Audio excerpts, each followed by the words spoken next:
Assalamualaikum warahmatullahi wabarakatuh. Nama saya Triwulandari Junitasari dari kelas 2 TIF dengan NIM 235530120.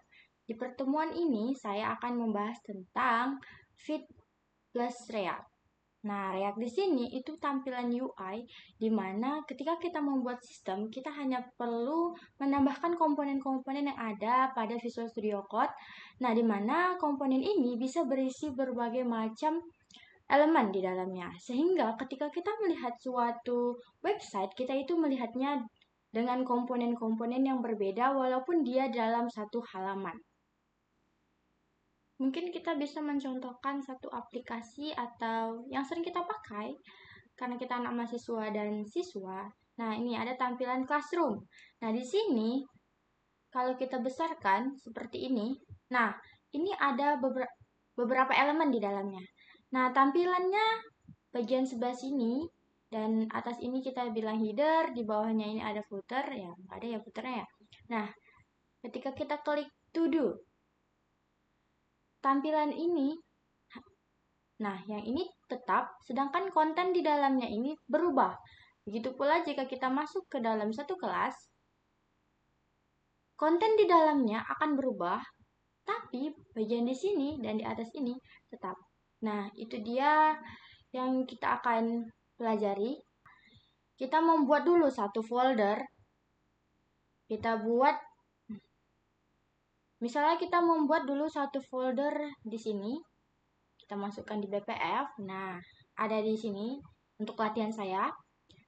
Selanjutnya, ini kita setelah membuat folder, ini nama folder saya yang pertama di luar banget itu ada 2 TIF, kemudian masuk ke BPF, baru masuk ke yang nama project ini, React 2 TIF. Nah, ini merupakan nama folder yang saya buat menggunakan, kalau bahasa kerennya di CMD itu pakai mkdir. Nah, kalau sudah otomatis kebuat, selanjutnya kita masuk ke CMD yang ada di sini karena sebelumnya ini harusnya cuma sampai yang React ini aja, yang Tri ini nggak ada.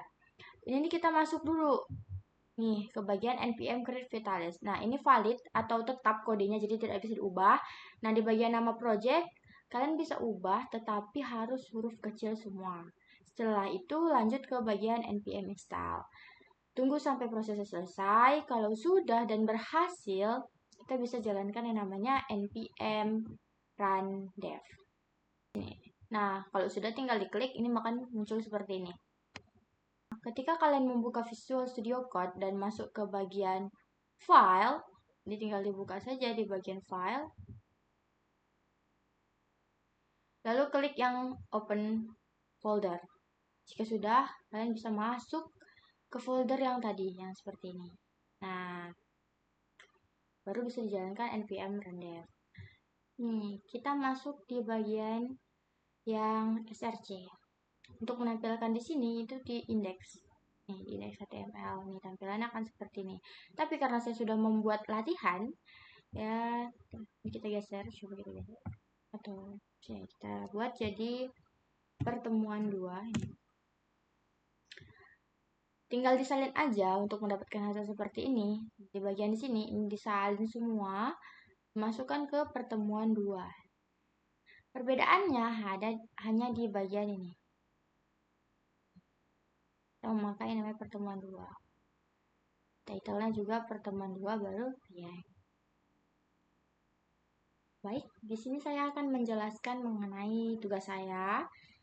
Ketika saya membuat file baru di bagian ini, saya buat folder namanya pertemuan 2. Di dalamnya ada beberapa file. Ini yang pertama kita bahas tentang artikel JSX. Jadi, setiap file yang kita buat itu di belakangnya harus ada JSX untuk menampilkan atau memasukkan komponen-komponen yang kita perlukan. Namun kalau misalnya kita kayak CSS itu di belakangnya tuh cs.css gitu. Jadi yang lainnya kalau bikin file itu .csx untuk membuat halaman-halaman atau komponen-komponen dari si React ini. Ini custom CSS-nya. Ya banyak ya custom CSS-nya. Ini berupa untuk mengatur tampilan yang telah kita buat. Misalnya kayak ini, yang hello world, warnanya pink gitu kan. Kita dapat dari sini. Kalian bisa searching atau cari aja di AI atau ChatGPT untuk mengenai CSS. Nah, ketika pembuatan CSS ini, kalau ini kan headernya udah utama ya. Jadi tidak perlu ada penambahan dot, karena kalau ada penambahan dot, otomatis di depannya itu ada namanya class name. Saya contohkan di bagian artikel. Nih, ada namanya class name dot misalnya card atau yang lainnya ya. Nih, yang bagian P atau H ini kan udah otomatis ya, memang benar-benar udah ada gitu di Visual Studio Code-nya, jadi tidak perlu adanya class name gitu. Itu bisa kalian kalau misalnya mau tahu ini untuk gunanya untuk apa, bisa tinggal dirubah-rubah apa yang terjadi di bagian sini. Aku membuat satu kayak namanya Hello World ya. Ini Hello World, ada cons proposer, dimana kalau cons ini dia dimasukkan dulu tuh data-datanya sebelum kita membuat komponennya. Jadi nanti tinggal dipanggil lagi di bawah ya. Di sini dia di functionnya tinggal dipanggil. Nah, di bagian ini kita masuk ke Hello World. Nih Hello World, selamat belajar. Ini disesuaikan dengan nih kita memakai apa gitu. Ini kan header 1, ini sini paragraf gitu. Terus ini ada 1 komponen, 2 komponen, 3 komponen, ada 4 komponen. Nah, jadi tinggi binjai ini kan cuma kayak salam, ini hurufnya small ya, kecil. Ini salam dari binjai. Nih, kenapa perbedaan di sini ya? Mulutmu harimaumu. Terus ini ada yang jadi macan. Beda banget ya tulisannya, ini kecil, ini gede itu karena ini ada yang lowercase, ada yang uppercase. Nah, di bagian yang tadi ya, ini props. Pertamanya kan ada nih yang user card, tapi dia di dalamnya nih ada komponen, terus di dalamnya diletakin variabelnya tuh diletakin gitu. Terus tiba-tiba ada lagi user card, tapi kita nggak nulisin lagi variabel yang di bawahnya, tapi ngambil yang dari sini. Tuh, jadi ini titik-titiknya tuh kayak ya penambahannya langsung dua sininya. Jadi kayak langsung jadi dua. Ini gambarnya didapat dari yang namanya kalau misalnya kita buka dari folder nih, folder yang ini nih. Jadi kita pertamanya buka nih folder, yang tadi kan namanya ini ya, tri app. Kita buka, terus klik yang folder public. Nah, ini kita tambah sendiri nih, foldernya dibuat sendiri nih, tambah new di sini ya. Terus masukin gambar-gambar yang kita butuhin. Oke, next kita ke bagian ini artikel. Ini artikel. Ini juga ada 4 komponen. Nah, mana komponennya? Nih, warna hijau. Penulisan komponen itu harus diawali dengan huruf kapital. Jadi berbeda dengan variabel yang kita membuatnya menggunakan huruf kecil semua. Jadi kalau komponen itu huruf depannya harus besar dan selanjutnya kecil dan tidak boleh ada space. Ini ada space gitu, itu tidak boleh. Jadi kayak cuman satu, kalau misalnya mau buat banyak itu ditambahin aja gini gitu. Nah, selanjutnya ini yang tanggal ini kenapa bikinnya kayak gini, karena dia real time gitu. Jadi kapan kita membuat atau menjalankan npm run dev langsung membuat ini. Nah, karena hari ini saya buat dia tanggal 12 ya. Nah, otomatis dia tanggal 12. Jadi kalau misalnya kita buat jadi tanggal 13, otomatis dia ikut jadi tanggal 13 gitu. Ini perubahannya sangat cepat, React nih perubahannya sangat cepat. Misalnya gimana ya? Saya mengubah yang bagian ini deh. Sari aja. Tuh, otomatis dia langsung, otomatis berubah nih. Sari aja. Padahal saya baru nambahin. Itu dia kelebihan dari React, itu dia cepat beradaptasinya. Nih, bahkan udah terhapus dia begitu. Selanjutnya, ini bagian yang penulisannya ya. Kenapa ini ada props, lalu di sini tidak ada props gitu ya. Kalau di sini props berarti kan di bawah yang namanya komponen itu ada variabel lagi nih. Kita tinggal panggil aja. Nih nama penulis tuh kayak cuman tampilannya yang bakalan tampil di webnya. Nah, kita panggil nama variabelnya apa gitu. Tapi kalau misalnya kita nggak pakai yang kosong nih, kosong dia cuman kayak komponen tok satu gitu aja kan, berarti kita nggak usah pakai props gitu, tinggal ditambahin aja nih. Harus sesuai dan formatnya juga dengan yang tadi kita masukkan di folder public gitu. Question and answer. Nah, ini seperti question and answer pada umumnya, ada 4 komponen juga. Ini ada gambar, tanya, jawab, footer. Nah, ini saya membuatnya di gambar tanya jawab itu pakai props ya. Nih ada propsnya. Kenapa ada propsnya? Karena di dalamnya saya langsung membuat nih.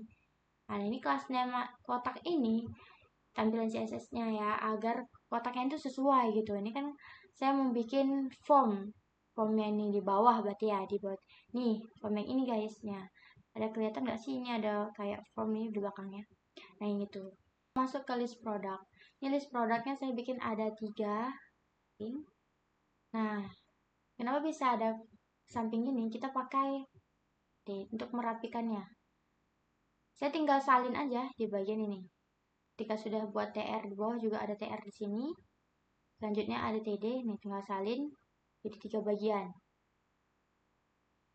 Komponennya tetap sama, ada produk, harga, status, gambar, ada 4 komponen. Nah, di mana yang produk, harga, status ini ada variabelnya, sedangkan yang gambar tidak ada. Jadi ini adalah tugas yang saya buat. Ada hello world, ada coklat mango, ada question and answer, ada list product. Nah, list product ini untuk ya beberapa produk. Yang ini question and answer, yang coklat mango ini adalah artikel. Ini adalah latihan pertama saya di PPF 2. Selanjutnya kita akan masuk ke project. Nah, ini saya membuat file baru ya di sini. Ya ada folder baru juga namanya reservasi gedung. Cara pembuatannya sama, kita menggunakan mkdir atau langsung saja buat di folder yang kita inginkan. Misalnya di data D. Nah, tadi seperti saya letaknya di 2TIF terus bagian PPF. Nah, di sini ini latihan saya, sedangkan ini project saya. Nah, ini namanya. Kita menggunakan yang tadi. Nih, ketika sudah membuat projectnya atau ini atau mkdir ya bahasa kerennya, itu bisa kalian buat di CMD, lalu lanjut ke npm create. Nah, yang namanya tadi itu nih reservasi gedung. Baru ini lanjut ke npm install dan npm run dev untuk menjalankannya. Yang pertama saya membuat about us atau tentang kami. Nah, saya di sini membuat yang namanya sejarah ya. Nih, ada komponen sejarah, visi, misi, dan yang terakhir ada gambar. Nah, di sejarah ini kita membuat variabelnya sejarah. Lanjut ke visi. Visi langsung dan misi ini menggunakan CSS agar tampilannya bisa list seperti ini. Lanjut masukkan gambar. Nih. Karena semuanya berisi yang sejarah visi misi, otomatis kita gunakan props. Nah, ini H3 untuk tampilan di sini. Nanti CSS-nya juga saya sudah atur biar warnanya juga warnanya biru di sini. Langsung ada visi, misi sebelah sini ya, agak ke kiri. Nah, selanjutnya ini ada gambar di bagian bawah. Ini ada gambar. Lanjut saya membuat namanya kontak us atau kontak kami, di mana itu ada form penginputan. Nah, ini baru tampilan awal ya, jadi kita bisa mengetik gitu kayak nomor OTP atau gimana nomor, terus kita bisa masukkan pesan.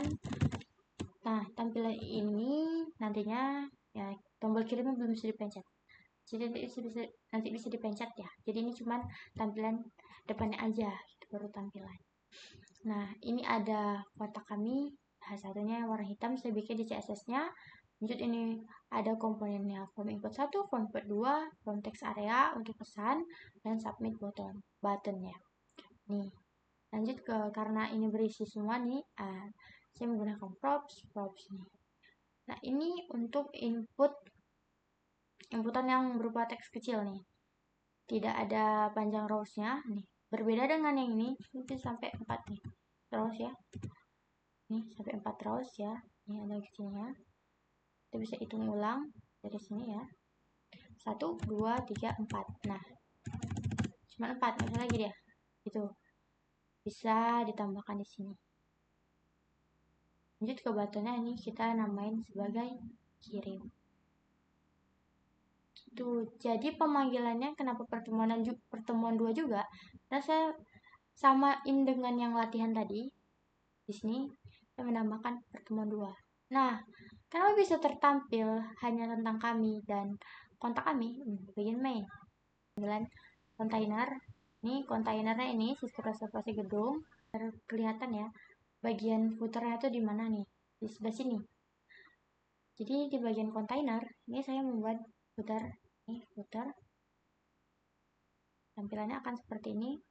Class name agak ke kanan ya, nih ke kanan itu pakai CSS. Gitu. Di sini nih kita masukin kontennya tadi, yaitu about us dan kontak kami atau kontak us. Baik, sekian dulu penjelasan yang dapat saya sampaikan. Lebih dan kurang saya mohon maaf. Wassalamualaikum warahmatullahi wabarakatuh. Terima kasih.